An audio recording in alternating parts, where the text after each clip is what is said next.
Today we're talking about Christians sheltering themselves from the world. We're also talking about, should we let our kids do extracurricular activities at churches that have different theological beliefs than we do? And did Andrew play in a Mormon basketball league?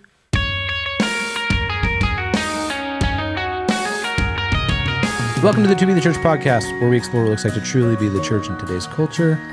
I am so glad that the Chiefs won the Super Bowl this past Sunday. You guys want to talk about the game? Recording this by faith, I suppose. Yeah. No, I don't think they won. Actually, they lost when I was watching. But I think both teams lost. I don't believe you. Mahomes' head got chopped off mid-game, so What? pretty brutal. Wow. Did you see Christian McCaffrey acting like a baby on the internet yesterday? No, he just wants both teams to lose. It's like, I want both teams to lose. Watch your mouth about Christian. Hey, get his name out of your mouth. All right. Okay.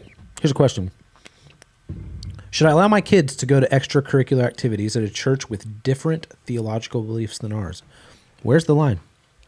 So, I actually give a little background on this. This is a question that I was actually texted from a member of our church, and he actually said, like, hey, here is a church. I think I know what they believe, but could you help me know what they believe? My daughter got invited to a girls' night there. Should I let her go? And then we talked it through, and then he said, by the way, that'd be a good conversation for the podcast. So I retooled it a little bit for our purposes here. And so... Girls' theology night or girls... It was literally just like a girls' night. Yeah. Okay. So yeah, I actually went well, we'll get there. So, well, where do you want to go? How do you want to handle this? Ben, would you allow little Pepe to go to an event at a Methodist I don't church? even let my kids come over to East Vancouver just because I'm just not sure about the theology. No. It would depend, right? Like if it's a pseudo-Christian cult like Mormonism or Jehovah's Witness. Whoa, shot across the bow. I would say absolutely not. If it's a church that differs on some secondary issues but still preaches the gospel and is orthodox, I probably wouldn't have a problem. But, I mean, I don't know, do families... I don't know, it's we don't have enough bandwidth to do anything outside of our own church and everything else we got going on. So, I don't know. Is this even a thing where people are, wanting to... I mean, I guess it's if your kid wants to go on a retreat where the different churches youth group or those sorts of things. But. Yeah, and I think too, as somebody who has their kid in public school, the Christians are a little fewer and farther between maybe than in a homeschool co-op or something like that, to where it's I became friends with this kid because I know we're both Christians. By the way, do you want to come to my church on Friday night? We're doing a movie night, whatever. Yeah. I think, just in my family, this idea has happened a few times. Sure. Where it's, so I think it definitely could happen. I mean, how would you approach it? I've from two angles. Angle one, what is differing, right? Like you just said. And angle two, what's the event?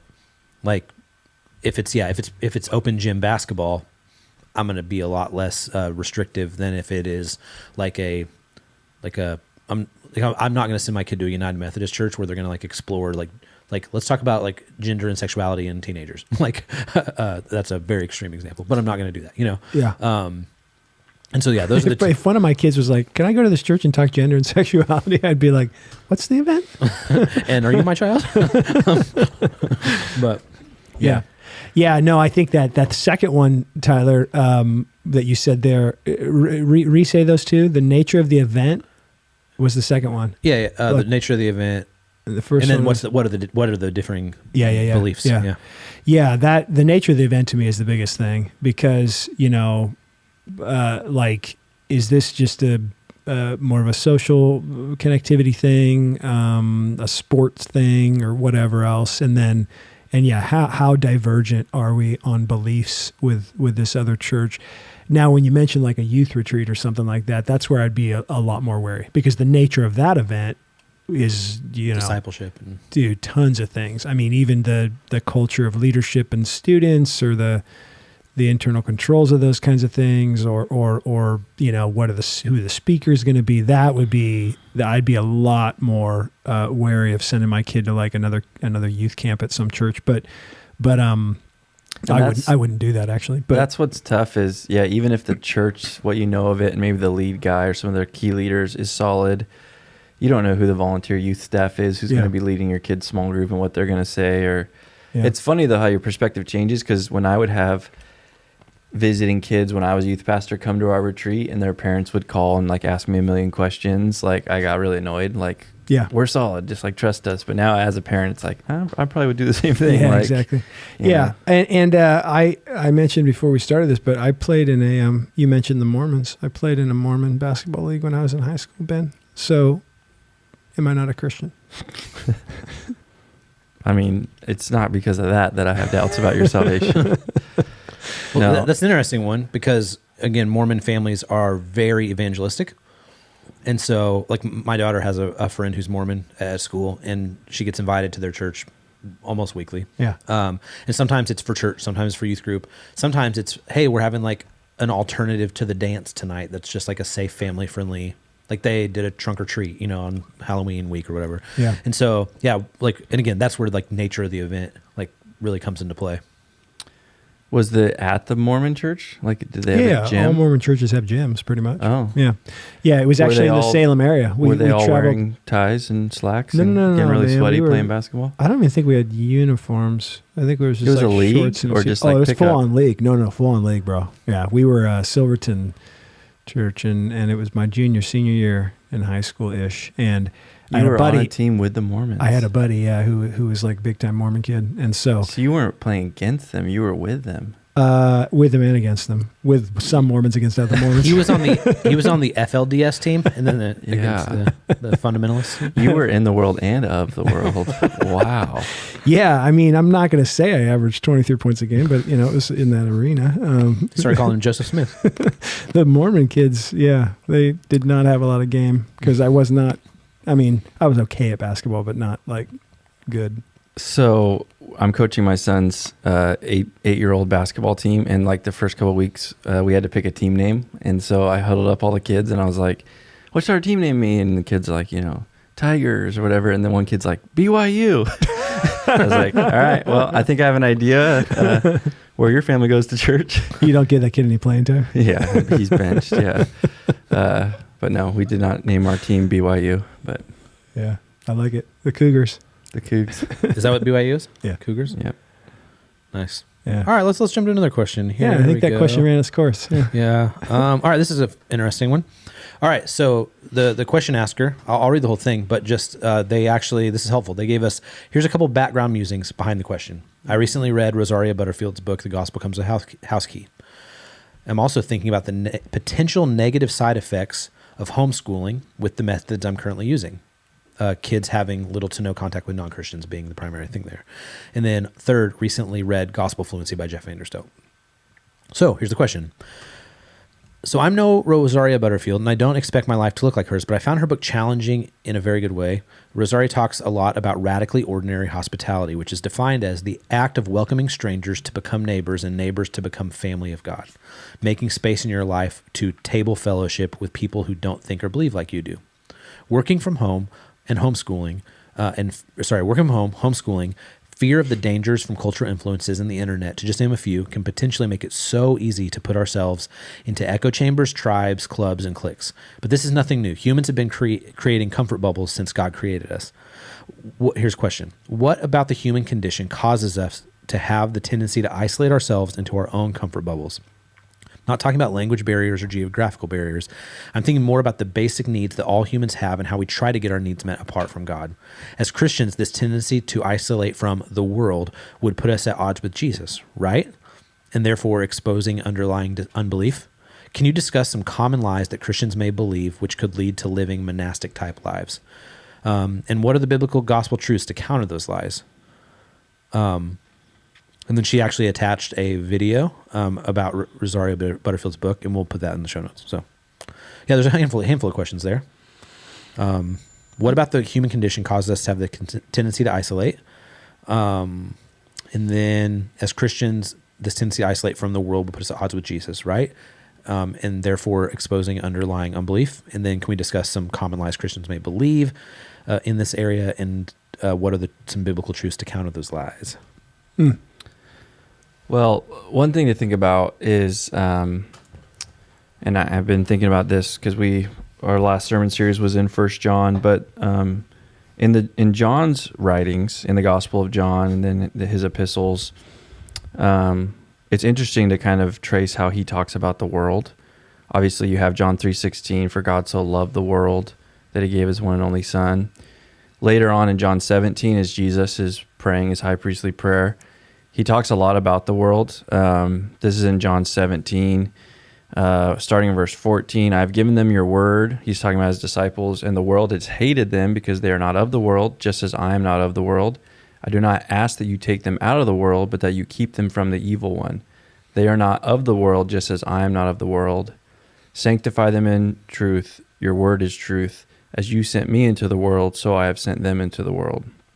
And so John there, recording Jesus praying, saying that, his disciples are not of the world, but he's not asking that they be taken out of it. And just as he was sent by the Father, he is now sending them into the world with the gospel as his people. And so there's this interplay between, this is where you get being in the world but not of it, that we're not called out of the world. Jesus hasn't returned yet. And so there's still a mission to be fulfilled, a great commission to reach people with the gospel. And so we are to engage with the world, but not to be of the world. While recognizing at the same time, God does love the world. And so in 1 John, he talks about, do not love the world or the things of the world. If anyone loves the world, the love of the Father is not in him. For all that is in the world, the desires of the flesh, the desires of the eyes, the pride of life, is not from the Father, but is from the world. And the world is passing away along with its desires. But whoever does the will of God abides forever. So again, from John, God loves the world in a certain sense, but we are also not to be a part of the world in another sense. The world, which would be in John's writings, this system of a depraved humanity who has rebelled against God. And God loves the world in the sense that he loves people. He saves his people, but he also is judging the world and will judge the world. And so all that being said is just like, there's nuance there with how we talk about the world. We should love the world, engage the world, but also not be of the world. And I think we usually, as the church, probably lean towards one extreme or the other, where we're too much of the world, or we're not engaged in the world at all. So the old saying is being too heavenly minded and of no earthly good. We should be heavenly minded, and that should lead us to be of earthly good. So, nice. Yeah. Tyler, tell us the way.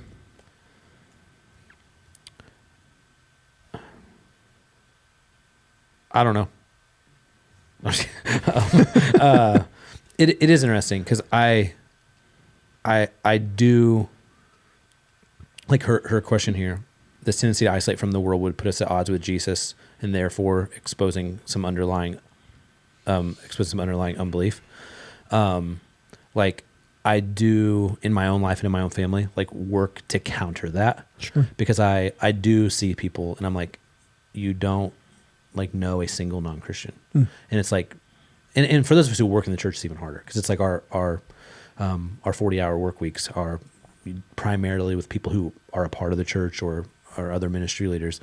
And so like I think it is an intentional decision to work hard to be to be engaged in the lives of people who are not following Jesus. And that can look at 1,000 different ways, right? Like one of the best ways I found that is through my kids' sports teams. Like it's like, my kids I mentioned a minute ago, do go to public school, and that's made it so much easier to engage with people than it was before my kids went to school or anything like that.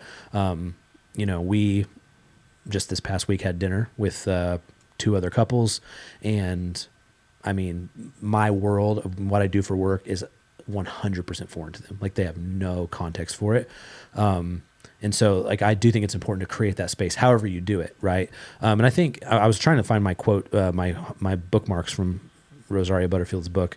But one thing I really appreciated about her book, if I'm remembering it correctly, is that there's no recipe for this outside of just being hospitable. Yeah.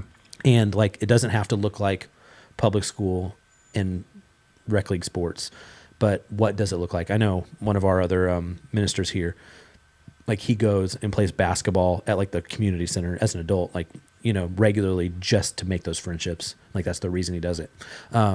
And so, you know, what does that look like? And so, yeah,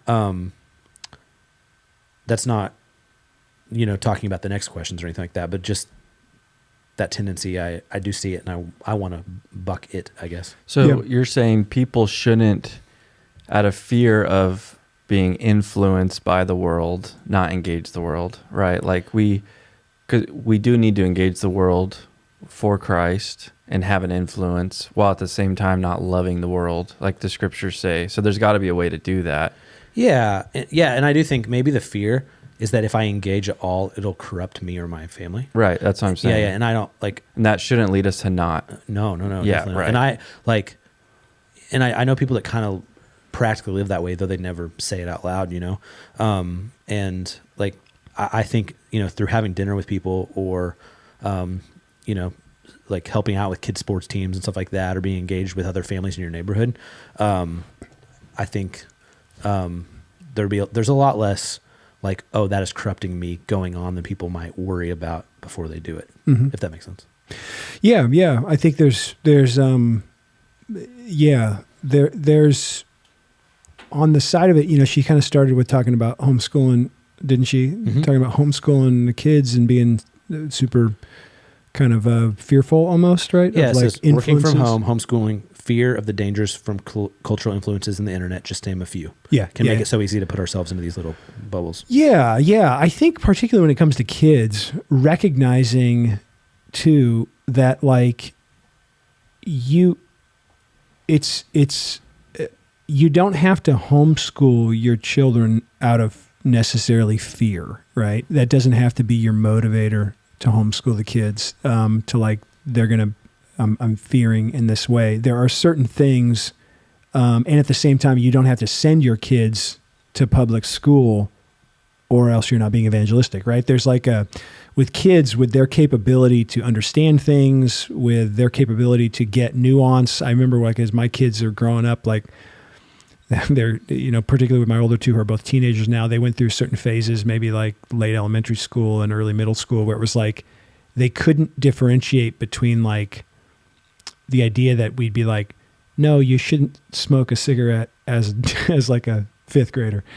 And then they would like see somebody smoking a cigarette and they'd be like that person's really bad because they're smoking a cigarette. You know what I mean? And we're like, no, well, we don't know their heart, you know, like they're, you know, and it was like the differentiation between like a behavior that they would think like, grandma said you're not supposed to smoke, versus like, is that guy Satan? Because he's, you know, and you're like, well, no, you're 9 and that's not what, you know, but like their differentiation between those kinds of things, or understanding the nuances of different things. And so kids, understanding the developmental stage of your kids, the reason you're making the decisions that you're making, but not being driven out of the world completely by a fear that you, like you said, Tyler, that you're going to be corrupted, or a fear that somehow it's going to destroy you. I think we should engage the world and engage our culture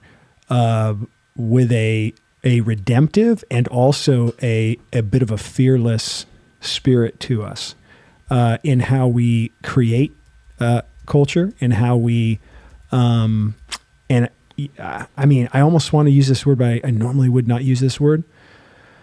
Triumphally. I don't necessarily mean triumphalistically, but like, we know the end of the story. We know what God has called us to do. And I think we can engage with a confidence and an energy and a redemptive, creative, culture making presence in the midst of the culture that we live in. I don't think we need to create this subculture that's like a shielded, sheltered knockoff of the world's culture. I think we as Christians can create better culture than the world and better art if we would just engage it, So yeah, I just think in a lot of places, or in a lot of mindsets within the Christian world in America, there's such a strong Christian subculture in a lot of places in America that we can really easily retreat into that and have none of the mindset that of hospitality and of those things that the question asker even mentioned. So I think it's a good corrective. But then also knowing like my kid at 5 is, and our kids have done all 3 over the years of parenting. We've had them in public school for a time. We've had them in private school, and now we homeschool. And like, my kid at 5 years old, like, doesn't have to be like the tip of the spear of my hospitality in my community. Like I can parent my kid and have them in environments that I feel like, based on my convictions in the season that they're in, are going to be good for their developmental stage, and creating them into strong, capable, rooted Christians by the grace of God, to engage their culture in the way that God would call them to at the certain seasons that's appropriate. And you got to judge that based upon your family dynamics, the nature of the kid, all those kinds of things, year by year, I would even say. But I think, Tyler, what you brought up about the sports, those kind of things are great things. Getting involved ourselves with our kids in those environments, that's an easy way to get involved. Or I would say, musical stuff or dance or the different types of things. Unless you would say dance is a sport, Ben, you probably would, right? Because you're a ballerina. So, let's go to the question. Can you discuss some common lies that Christians may believe which could lead to living monastic type lives? I think one would be sort of an escapist eschatology. Sure. It's all going to burn. Right. Like God's going to come and he's going to save us from this horrible world and take us away with him to heaven. So let's just get a head start and kind of just hunker down till that happens. Right. Like rather than looking at the beautiful story that we see in the beginning of Genesis and the end of Revelation, where like God's going to make all things new, and this it's going to be beautiful, and we're working toward, or he's working toward that the end of all things, and rather than this this escapist mentality. But I think that could definitely lead to that, right? Where it's like, okay, like let's just like you just said, hunker down and do that. What are some other ones like common lies Christians may believe that could lead to living monastic type lives? I think you can rip scripture out of context and kind of, I was just looking at Colossians in chapter 3. He's talking about, set your minds on things above, put to death what is earthly in you. And so that could lead you to be like, see, anything that's not spiritual, that's not of Christ, that's, kind of creating that sacred secular divide. I'm not going to do anything earthly, or that's of no spiritual value. And those things are just material or physical.